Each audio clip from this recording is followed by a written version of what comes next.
You're welcome back to the pause with me, Elton Brobe. Now, let's move to your election headquarters. And last week, the MPP flag bearer and Vice President Dr. Bawumia outlined his vision for the country in his bid to convince Ghanaians to vote for him at this year's general elections.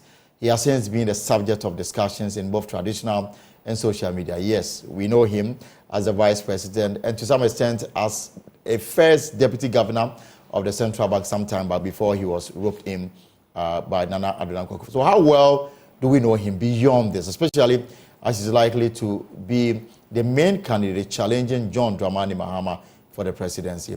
That's why we brought in Dr. H.C. Kanku, a lecturer with Unimac, that's GJA, who has written a book on the man. He's also with the Political Science Department with the University of Ghana, right? All right, so let's talk. He joins me in the studio for a discussion. Then the book, we are told, is coming up next month. Doctor, you're welcome. Thank you very much. So let me zoom straight to the issue. Dr. Bawumia, last week, all of us glued to our TV and radio, so we listened to him for close to 2-3 hours. Now, what kind of image did he put out there? And did he frame it so well? Yes, so this was a gentleman. The broad context within which the conversation or the speech was held is that he's a certain vice president who is also going in as the presidential candidate of a different of his incumbent party. And so the image that he tried to portray was somebody who was in control of himself, in control of his policies, and tried to also sell his vision. The image of a political candidate is predicated on different things. One of it includes the person's character. The other includes the person's composure. The other includes the person's values and also the person's experiences, as well as the person's vision as well. So in terms of his character and his values, one of the ideological or the philosophical strengths or basis that he uses to frame his image is one of inclusive growth through digitalization. In terms of his values, he portrayed himself as somebody who was very hardworking and very much involved in policy formulation as far as the government is concerned. But then at the same time, he also tried to frame himself as somebody, a man of possibilities, and tried to enjoin Ghanaians to join him in promulgating an era of widespread possibility in this country where we'll be able to take advantage of our talents and our resources in order to break barriers. And then the last thing that he predicated his image on was his political philosophy of digitalization, and talked about the fourth industrial revolution, which he called on Ghanaians to join him on if he was elected. But there's been reaction after the speech. And we'll go on and talk about the other matters. But in terms of how he portrayed himself, the kind of image he sold to Ghanaians, and the reaction that you've heard, I mean, how did he come out? Has he committed political suicide or he scored points? Okay, suicide by doing what? In terms of, I mean, the message not going the way it's supposed to have been. And I'm asking whether, by virtue of the fact that he portrayed himself in a certain light, and the reaction that you've seen, has it been a political suicide, or you think that he scored points to enable him to advance his cause forward? Yes, no, thank you very much. I think that he was able to have the kind of effect that he wanted. At the end of the day, he's part of a current administration. And so he needed to make that distinction between himself and whatever had been going on within this current administration. And I'm sure that's what you talked about in terms of that fallout. Of course, naturally, an administration is made up of a team. And so he did acknowledge that, yes, there have been some challenges, but then his views cannot override any other views that go on. It's a collective decision, and that was made. One of the distinctive things that you realize about his speech was that it was very nationalistic in terms of the outlook. This wasn't the usual partisan speech that we looked out that we probably would have seen. This was not a politically colored speech. You could see that he actually did speak to the people of Ghana and try to make the case. You use the metaphor of him going for a job. And before you go for the job, you show what you have done and then what you hope to do in the future. So in terms of the outcome of that particular speech, I think he put himself exactly where he needs to be. He did distinguish himself by saying that he would also cut back on some policies of the current administration. So he did try to distinguish himself that way. Of course, not everybody buys that, but he has made his case and he has stated it. And I believe that we just wait to see how the rest of the campaign will pan out. There are those who have the view that the fact that he distanced himself from, especially some of the tax measures introduced by this administration, which is part of his number 2 very powerful position, he cannot take himself out. He should be part of the blame. Now, there's someone who says that if I'm elected, this is what I would do. If this is still on the books, I will take them out. Right. You are part of the administration. Right. And they say that in itself doesn't present somebody who is very loyal to his values, because if things were done and you didn't like it, the obvious thing you should have done would have been to step away from the mess and say that I cannot be part of a system that is seeking to impoverish Ghanaians. But you stayed with it. And because you want power, you are portraying yourself as somebody who wanted the best for you, but I couldn't do it because I was under somebody's direction. Yeah, but you see, it's teamwork and there's collective responsibility. I do not think that in any organization that we belong to, anytime that decisions do not go in our favor, I don't think we step away all the time. And of course, even in newsrooms, in different organizations, there are always debates. There are always debates internally. But once decisions are made, there's that expectation that you would be a good team player. And so you can look at it in another way. In terms of leadership, he has been a very dependable assistant. He has been a very committed assistant in terms of what he was expected to do. But there's one key thing about the position of the vice presidency is that, yes, you did make the point that it was a powerful position, but we need to appreciate the paradox of this particular position. There's one scholar who said one thing. He said the highest, most important position in any government or in any country is the president. Right. And the next highest is the vice president. But the lowest position is also the vice president. Why is that so? Because they were just trained to speak to the point that, yes, ceremonially and traditionally, or in terms of the bureaucracy, symbolically, that's the number 2. But then in practice, the vice presidency, as we've always known it, has been a position has been one that has had a very limited role. Also, don't forget that it's been a very traditional, maybe symbolic role sometimes. And so there is an extent to which power can be exercised by the vice president. Eventually under the direction of the president. Yes, and the literature, the scholarly literature points to it. There's another scholar who said one thing. He said that the role and the position or the activities of the vice president is only limited to the extent to which the existing president empowers him. And the vice presidency is what the occupant makes of it. There were so many times in history, not just in Ghana, in democracies, that a lot of people refused to take up that position of VP-ship because they felt as though it was just a ceremonial position. Yes, a place-holding position. But starting from McGovern, that was Walter Mondale, who was the vice president to Jimmy Carter.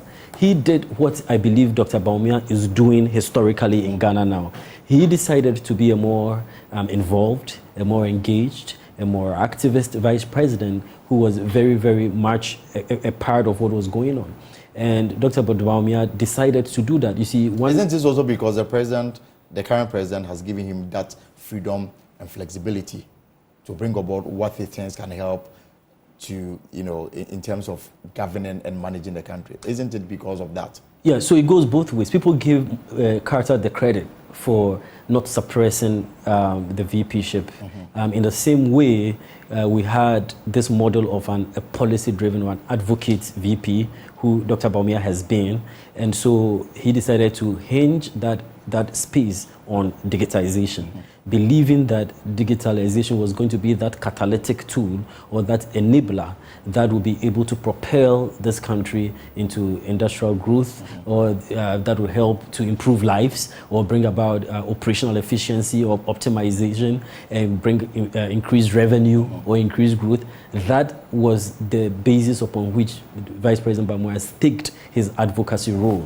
And that is something that we can use to characterize him during his term in governance. And so when he stood there to speak, one of the major visions or frames that he talked about was how digitalization was going to be an enabler to improve our lives in so many ways and in so many disciplines. We'll talk about, if any at all, what the opposition can use to dent the image of the vice president going into 2024. But again, let's do a little bit, maybe a last question, on the importance of the office of the vice president. Yes. I'm asking this question based on what Bawumia himself did when the NDC was in power, when he asked the late Mr. Alta 170 questions. Right. I'm sure he did so because he realized that Mr. Alta was the vice president and head of the economic management team and virtually in charge of our economy. So the questions that bordered on economy, 170 of them, he wanted Mr. Alta to respond to those questions. And yet, today we are being told that, EMT is just an advisory role, and so for that matter, don't place too much premium on the role of the vice president. This is somebody who wanted a certain vice president to respond to questions that bordered on what he considered to be the declining of the Ghanaian economy. Yeah, so every campaign and every event takes place within a particular context. Vice President Mesiata, God bless his soul, the late Vice President, had all the chance in the world to respond the way he wanted to. And you correct me if I'm wrong, I believe he ignored it, or he didn't really answer it. And that was the approach that he decided to use.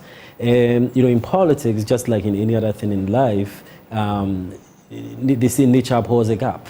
And sometimes when there is a gap, people decide to fill it up with whatever they wanted to. And during that campaign, there was a lot of things that people used to fill the gap. There are a lot of narratives, things were said. And so he was the master of his image, he was a master of his frame, and that's the line he decided to toe. This current vice president has decided that he's going to fill that vacuum, or this is how he is going to present his case. And I believe that, of course, it's left to the people of Ghana to make that decision as to how much they're going to buy that. But at least this is the case he made. And he was very, very confident. He was very, very passionate. He was very energized in promulgating his case to the people of Ghana. And how does this help him, knowing very well that he's coming up against a former vice president, a former president who is seeking to go a second term, and of course also against a former trade minister who is running as an independent candidate? How does this help him? Does this present him as a very credible, trustworthy individual? How does it help him? Yes, it's going to be a really, really interesting election. There haven't been a lot of times in Ghana or in any other democracy when we've had a scenario like this. Interesting enough, this is going to be a very big year for democracy in Ghana and across the world. There are about no less than 20 different kind of elections taking place in various countries.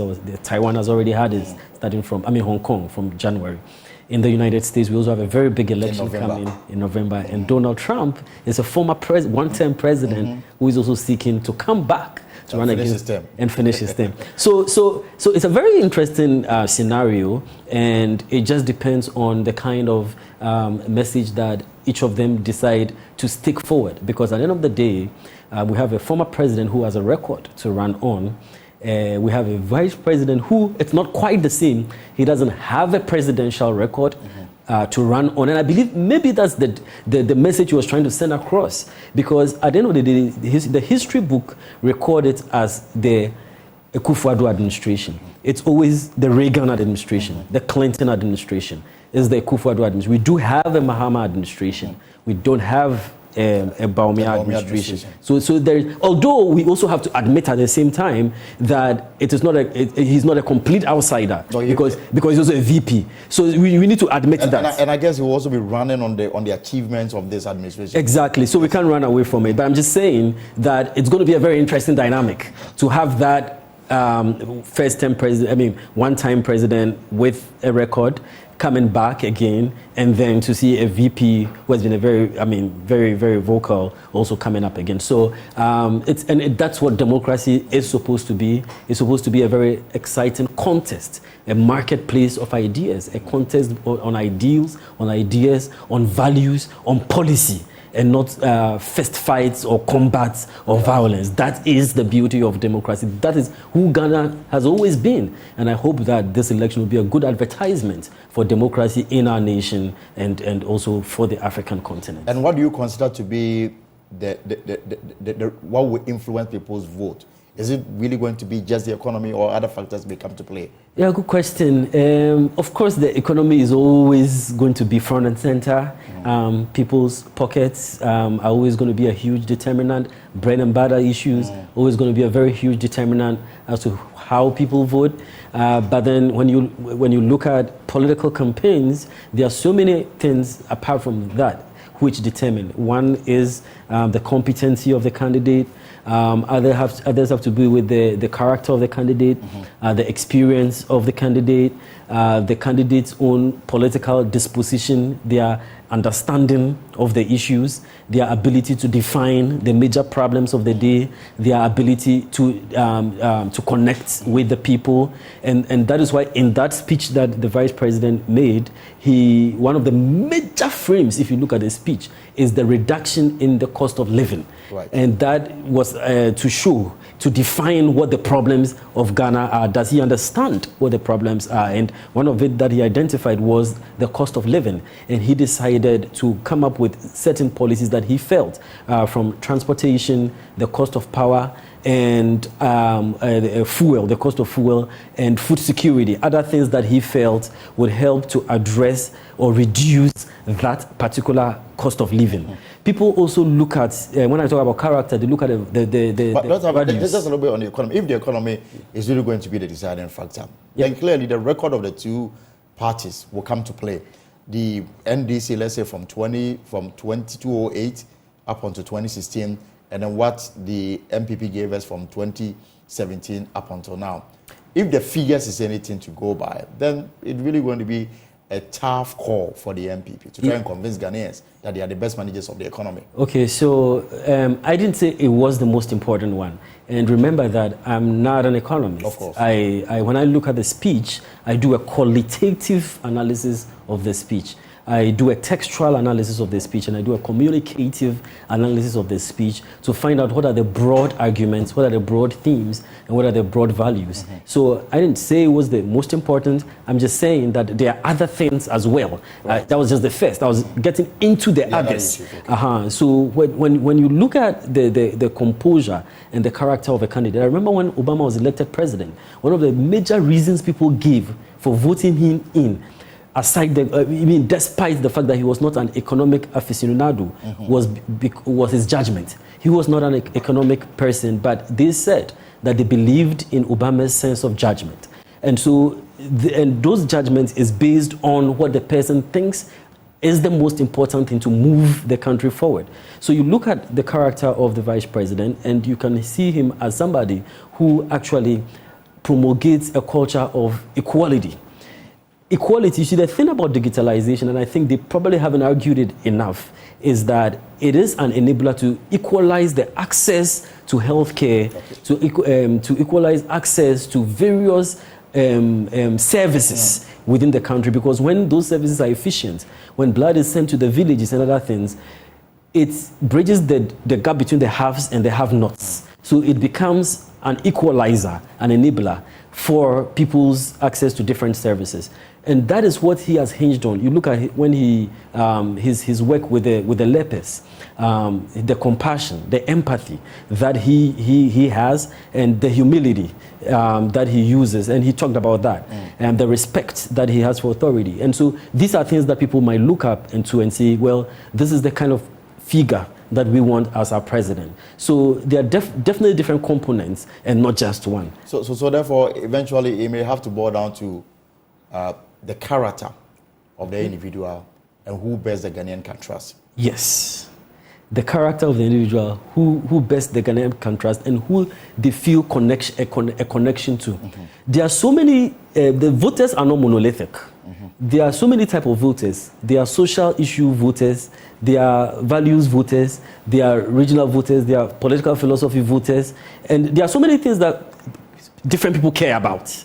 So they are going to look at that, and based on what they see as the most important factor for them, the youth, for instance. Right. There are so many things that the youth think about. For young people, technology is such a big deal. Absolutely. And so a young person can sit down and say, you know what, I may not get a government job, but I want a country in which there's quantum electronics, there is robotics, there is access to STEM education, right, so that I can, digitalization is the cornerstone. So if they see the technology as helping to promote their entrepreneurial work online, for instance, they feel they can use technology to be able to make money or make their own business on the internet. Yes. So I'm saying that different people, demography and other things, will look at that and make a decision on what they think is most important to them at any particular time. So what is the motivation behind this book?